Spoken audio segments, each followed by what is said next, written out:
Hi, it's Emma here from CookeryEatery, and we are getting together again to do some cooking. It's the summertime, and I thought there's nothing better than a gorgeous potato salad, so I wanted to show you how to do that. Our potato salad is a bit of a hybrid. It's kind of a mix between a tuna pasta salad and a potato salad. So instead of using pasta, we're going to use potatoes, and our protein is going to be some beautiful fish, some tuna, and we're going to add some sweet corn in. Tuna and sweet corn is a fantastic combination. A lot of people have that in sandwiches. So we're making this beautiful salad that's full of lovely potatoes, potentially grown in your own garden, some tuna, some corn, and a lovely dressing to go along with that. Let's get going. This is what we need to make this recipe. We need to have some potatoes. So there's 2 potatoes. I'm going to show you how I'd like you to cut these, or maybe a good way of thinking about it. So we're going to use some potatoes. Any potatoes will be fine, and I know some people even use sweet potatoes if they prefer that to white potatoes. We've also got some tuna. There's a tin of tuna right there. You could use 1 tin, or you could use more tins if you'd like to add more protein and more of the fish flavor to your meal, or if you've got more people to feed. We've got some corn. So there's a sweet corn there in a tin. It could be a brand, or it could be own brand. It doesn't really matter. You just want some corn inside of a tin in a little bit of water that it was preserved in. Then when you think about making the dressing, we need a couple of ingredients. We're going to use some salt and pepper, so some standard savory kitchen ingredients. We're going to be using some onion granules with that as well. And then to bring it all together, we're going to be using some mayonnaise as our dressing. I've also got here some peas that I took out, and I think I might add some peas to mine as well. You could add other additions too, whatever you have in your pantry or in your fridge or in your freezer that you need to use and that can be added to this meal to make it even more delicious. So this is what we need to do. We need to get our potatoes and make sure they're clean. So if you've dug up your own potatoes, you'll know that you need to get those potatoes and give them a good old wash and a scrub. Fantastic thing for children to do in the sink with some running water. These have already been cleaned, so I'm not going to do that again. But we're going to cut these up into a good size so that when they all cook together, they should cook at the same time and give us that result that we want for our potato salad. So we're going to start with our potatoes. Just move this out of the way. When I'm cutting my potatoes, I need to make sure that the potato is roughly the same size. So as you can see here, I've got a bigger potato and a smaller potato. It doesn't matter what the sizes are, it's all potato. So what we're going to do is we are going to make sure that we cut them roughly the same size, irrespective of how big they are. So for the smaller potato, I'm going to cut that into 4 pieces by cutting it in half first, and then cutting each half into half so I have quarters. So that potato roughly gives me something about that size. And if you think of eating a potato salad, you don't want a huge piece of potato, but you also don't want mash. So you want a nice kind of size that's manageable for a mouthful. So we got that smaller potato. If you're doing a larger potato, you could cut it in the same way by halving it first and then quartering it. But with a bigger potato, if you leave it there and leave it as a quarter, you have a wedge. You don't really have a piece that's maybe the best size to manage to get on a fork for a potato salad. So what you'd need to do with that is cut that again. So make it into 8s instead of quarters. So now all of those potatoes all cut up, you can't really tell which one is which because we've roughly cut them into the same size. So you need to take your potatoes, make sure they're clean. Doesn't matter if they're dried or not because they're going to go to be cooked, and cut them. I leave the skins on because the skins are added fiber to your meal and you don't need to take the skins off. Ooh, a jumping potato. You can leave them just like this, or if you prefer, you can peel them as well using a peeler or a scraper. So we have to cook the potatoes, and I want you to do that in a very, very simple way. I'd like you to get a pot, and I'd like you to fill the pot 1/2 to 3/4 filled with water and a little sprinkle of salt. And you are going to put your potatoes into that pot. Now, we're not cooking pasta, which you want to get the water boiling before you add the pasta in. The potatoes don't mind as much, so you can put the potatoes straight into that water before it gets hot. You're going to put it on to heat, and you're going to cook your potato cubes, or these rough shapes. When you cook them for a few minutes, you'll need to test them to see what kind of firmness they are. With a potato salad, you do not want to make a mash where the potato completely falls apart. You'd like the potato to still stay a little bit firm and held together so it doesn't crumble. Now I have cooked some potatoes earlier for you and I've got them in here, and the next step that you would do after you have cooked your potatoes is you need to drain them and cool them a little bit. So I'm going to bring these over to the sink and drain them, and then return them over to the cooker off the heat to let them cool. So I'm going to take them over here and straight into my colander. I'm going to tip out those cooked potatoes. There we go. Oh, one's still in there. Come on, get out. There we are. And I'm going to put that straight back on top of my pot on my pan. So there's all my cooked potatoes. And you can tell these potatoes are cooked because when I cut through them, they cut beautifully, and I've tasted one. I actually had one to make sure it was okay. The potato's firm, but it's cooked. It tastes cooked and it feels cooked. But you want it to kind of be together like this. Now, if you like your potato salad, so the potato is a little bit bashed about, you can do that. You can take your potatoes in the sieve or in the colander and shake them about a little bit.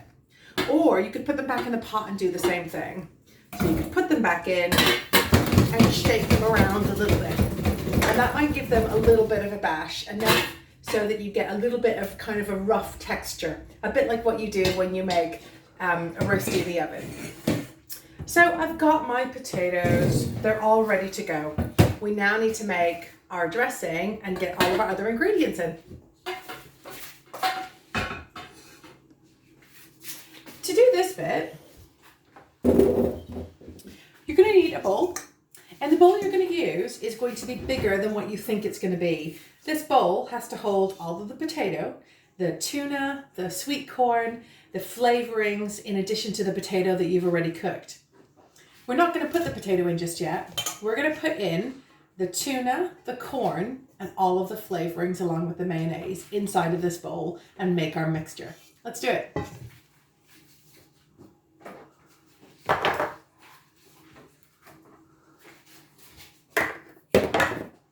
I'm going to start off by getting in a good pinch of salt and pepper. So I use my middle of my hand to do this. Let me just see, get that sticker right the way off so I can get it all out. And I'm going to shake it so that I get roughly a good fat pinch, or about a quarter to half a teaspoon. In my pepper goes.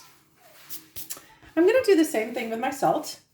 So I want to get not too much, but enough to bring some flavor. So I'm going to give a nice big fat pinch.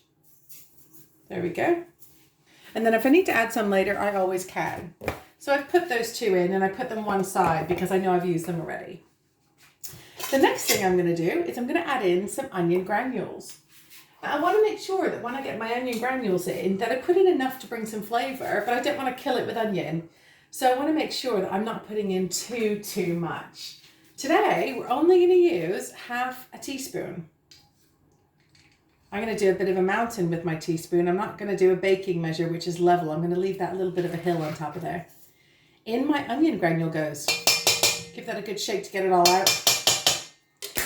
Onion granules, and garlic granules for that matter, are a fantastic time-saving tool, and they also mean that when you don't have a lot of fresh ingredients in, you can have this in your cupboard and you can still make some beautiful savory food without having to have a fresh onion. They're also really economical for the cost of the jar versus how many meals you can make with them. So I've got some onion, some salt, some pepper. I want to now add in my tuna and my sweet corn. So I've got two different types of tins here with me today. I've got one tin with a ring pull on it, and that's really easy to open. I'll show you that one in a minute. This tin does not have a ring pull, and quite often you'll find multi-packs don't have ring pulls, or cheaper products don't have ring pulls because of the cost of that type of packaging. That's okay though. So what we're going to do is we are going to open this up.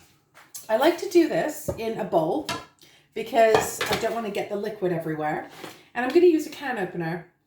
So using a can opener, when I teach children, the idea is that their hands don't ever get anywhere on the top where the lid is going to come off. So I'm going to open my can opener, place it on the edge of the tin and squeeze. Every can opener is different, so the way yours works, I'm sure you know. And I'm just going to wind it round and round and round until I get back to the start.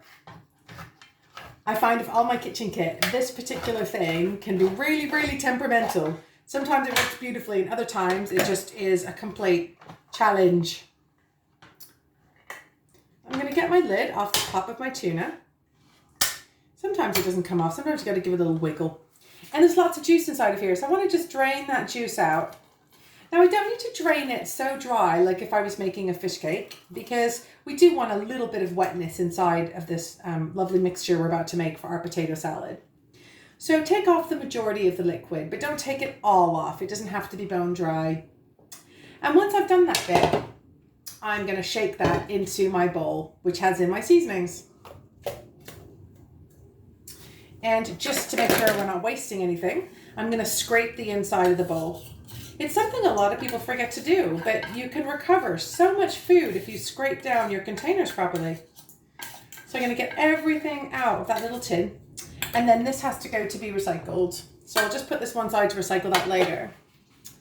Now with my corn, a little bit easier, and the way you open up a tin with a ring pull is by putting your hand around the barrel, the thick part of the tin, and you need to lift the ring pull up and push it into a back position. So you're going to push it back until it opens. And then you put your index in the ring, thumb right in the hole in the middle, and pull back and give another little wiggle. That came off quick. And the same situation, you need to drain some of that liquid. So I'm going to drain it right here back into where I had the tuna water.